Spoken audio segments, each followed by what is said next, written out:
Hello guys, welcome to my channel Neha your study guide. आज का topic शुरू करने से पहले अगर आप मेरे चैनल पर न्यू हैं तो प्लीज़ उसे सब्सक्राइब ज़रूर कीजिएगा। तो आज का जो टॉपिक हम करने वाले हैं वो है merits of partnership and demerits of partnership. Partnership topic से रिलेटेड मैं ऑलरेडी एक वीडियो अपलोड कर चुकी हूँ। अगर आपने अभी तक वो नहीं देखी तो आप मेरे चैनल पर जाके उसे देख सकते हैं। तो शुरू करते हैं मेरिट्स ऑफ पार्टनरशिप। उससे पहले हमने क्या पढ़ा था कि पार्टनरशिप क्या होता है। जब दो या दो से ज़्यादा लोग जो हैं आके जॉइन हैंड्स करते हैं कि हाँ एग्री करते हैं कि हम साथ में मिलकर एक लॉफुल बिजनेस करेंगे और उनका एक कॉमन व्यू होता है। क्या कॉमन व्यू होता है? Sharing profit and losses. जब दो या दो से ज़्यादा लोग आके साथ में मिलकर काम करने के लिए एग्री करते हैं और उनका मेन कॉमन एक व्यू क्या होता है? शेयरिंग प्रॉफिट एंड लॉसेस, तो उसे हम क्या कहते हैं? पार्टनरशिप। तो पहला हमारा जो मेरिट क्या है पार्टनरशिप का? Ease of formation and closure. बहुत इजीली जो है पार्टनरशिप फॉर्म स्टार्ट हो जाती है, फॉर्म हो जाती है और इजीली ही क्लोज भी हो जाती है।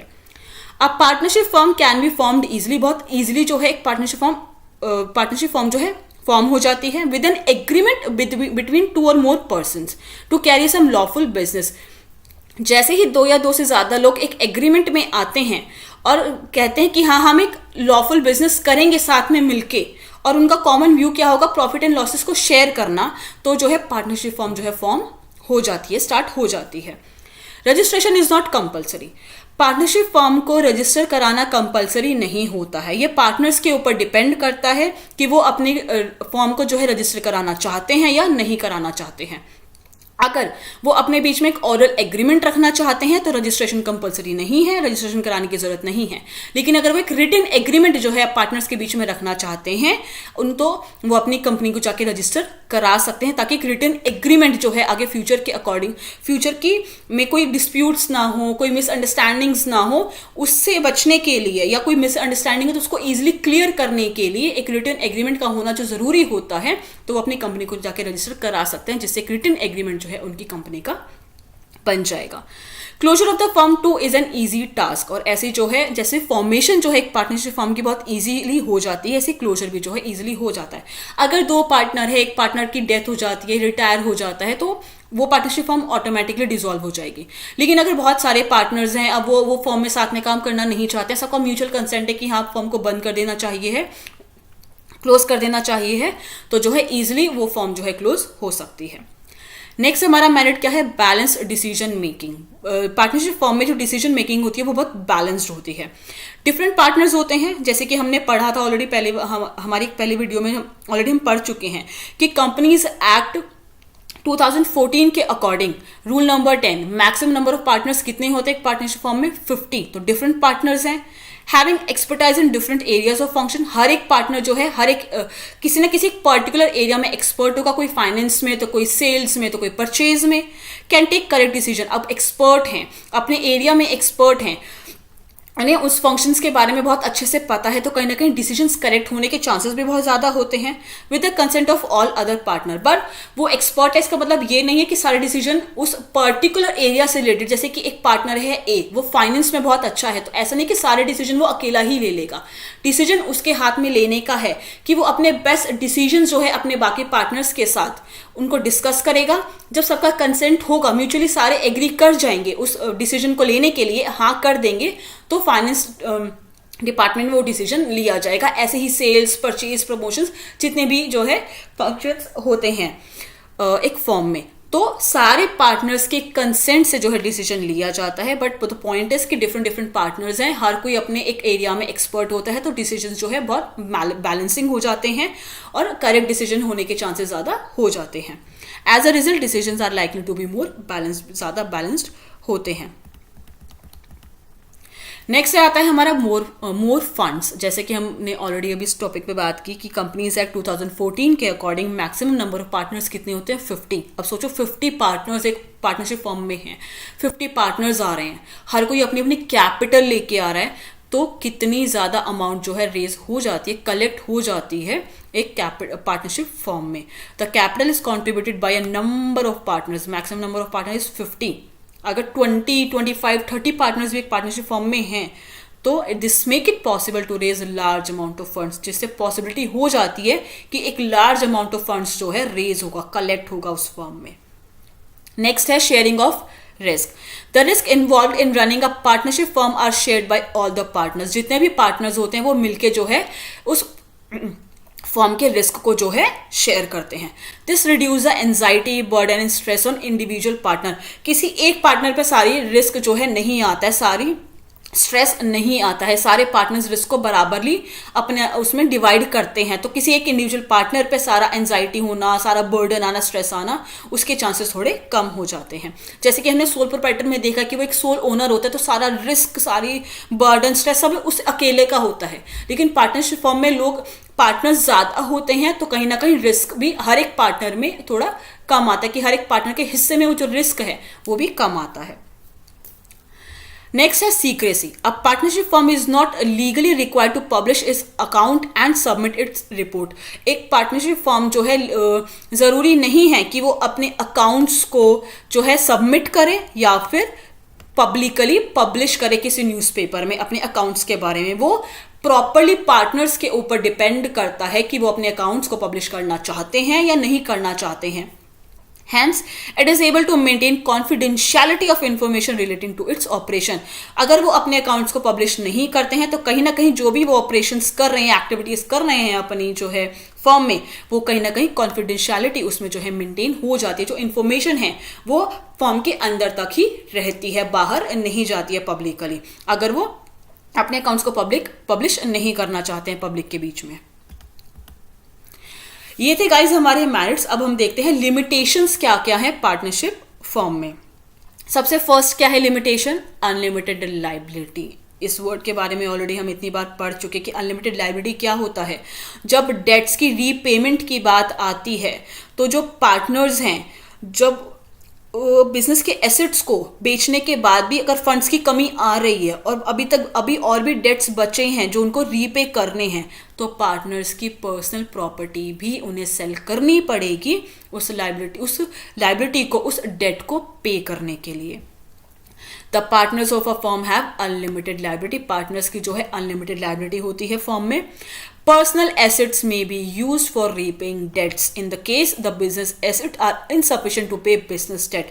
बिजनेस एसेट्स अगर insufficient हैं, वो कम रह गए हैं, उनको बेच के जो फंड्स मिले थे वो अभी कम हैं बिजनेस डेट को पे करने के लिए, तो पार्टनर्स को अपने पर्सनल एसेट्स भी यूज करने पड़ेंगे डेट की रीपेमेंट करने के लिए। नेक्स्ट है limited resources. There is a restriction on the number of partners. जैसे कि हमें पता है कि रिस्ट्रिक्शंस है, कहीं ना कहीं 50 की रिस्ट्रिक्शन है कि 50 से ज्यादा जो है पार्टनर्स नहीं बन सकते हैं। And hence contribution in term of capital investment is usually not sufficient to support large scale business operation. अगर large scale की बात की जाए एक business operation की, तो कहीं ना कहीं वो funds, वो capital investment कम रह जाएगा, क्योंकि 50 पार्टनर्स तो आ रहे हैं लेकिन वो कितना कैपिटल ला रहे हैं उसके ऊपर भी डिपेंड करता है। अगर वो ज्यादा से ज्यादा कैपिटल ला रहे हैं तो कहीं ना कहीं एक लार्ज स्केल बिजनेस हो जाएगा, लेकिन वो कैपिटल ही थोड़ा ला रहे हैं तो वो लार्ज स्केल ऑपरेशन जो है बिजनेस का पॉसिबल नहीं है। तो कहीं ना कहीं एक लिमिटेशन है कि जो लिमिट लग गई है पार्टनर्स पे कि 50 मैक्सिमम पार्टनर्स होने चाहिए एक पार्टनरशिप फर्म में, तो कहीं ना कहीं जो कैपिटल इन्वेस्टमेंट की एक रिक्वायरमेंट होती है लार्ज स्केल बिजनेस ऑपरेशन के लिए, वो सपोर्ट उन्हें नहीं मिल पाता। As a result partnership firm face problem in expansion beyond a certain size. एक सर्टेन साइज के बाद जो है आगे बिजनेस को अगर एक्सपेंड करना है तो कहीं ना कहीं पार्टनरशिप फर्म जो है वो प्रॉब्लम जो है फेस करती है अपने बिजनेस को। इतना ज्यादा एक सर्टेन साइज के बाद उसको जो है एक्सपेंड नहीं कर पाती अपने बिजनेस फर्म को। नेक्स्ट है possibility of conflict. Partnership is run by a group of person. जैसे कि पार्टनरशिप में बहुत सारे पर्सन्स होते हैं जिनका ग्रुप होता है, ग्रुप ऑफ पर्सन्स होते हैं, where in the decision making authority is shared, जहां पे डिसीजन मेकिंग अथॉरिटी भी शेयर की जाती है। Difference in opinion on some issues may lead to disputes between partner. तो कहीं ना कहीं अब इतने सारे पर्सन्स हैं, हर एक के ओपिनियन अलग अलग होते हैं, तो कहीं ना कहीं डिस्प्यूट होने के, कॉन्फ्लिक्ट होने के, लड़ाई होने के चांसेस बढ़ जाते हैं। हर किसी को अपना ओपिनियन करेक्ट लगता है, दूसरे का ओपिनियन वो मे भी समझे ना समझे, तो कहीं ना कहीं डिस्प्यूट, एक कॉन्फ्लिक्ट, एक लड़ाई होने की चांसेस होती है बिटवीन द पार्टनर्स, क्योंकि बहुत सारे पार्टनर्स हैं यहाँ पे, ग्रुप ऑफ पर्सन्स है, तो हर एक के ओपिनियन अपने अपने होते हैं। Further decisions of one partner are binding on other partner, कहीं ना कहीं किसी एक पार्टनर का लिया गया डिसीजन बाकी सारे पार्टनर्स को उसके साथ बाइंड करके रखता है कि एक उस पार्टनर का लिया गया डिसीजन अगर करेक्ट नहीं हुआ तो उसका अफेक्ट बाकी पार्टनर्स पे भी पड़ेगा, क्योंकि कहीं ना कहीं डिसीजन गलत हुआ तो वो कंपनी की प्रॉफिट को, गुडविल को, काफ़ी चीज़ों को जो है अफेक्ट करेगा और वही चीज़ें जो है बाकी पार्टनर्स को भी अफेक्ट करेंगी। Thus an unwise decision by someone may result in financial ruin for all others, और वो एक गलत डिसीजन जो है बाकी सारे पार्टनर्स की फाइनेंशियल उसको भी रूइन कर सकता है कि मे बी डेट बहुत ज़्यादा आ गया तो बाकी पार्टनर्स को भी पर्सनल एसेट्स अपने यूज़ करने पड़ेंगे उस डेट की पेमेंट करने के लिए। प्रॉफिट कम हो गया तो बाकी पार्टनर्स को भी प्रॉफिट कम मिलेगा।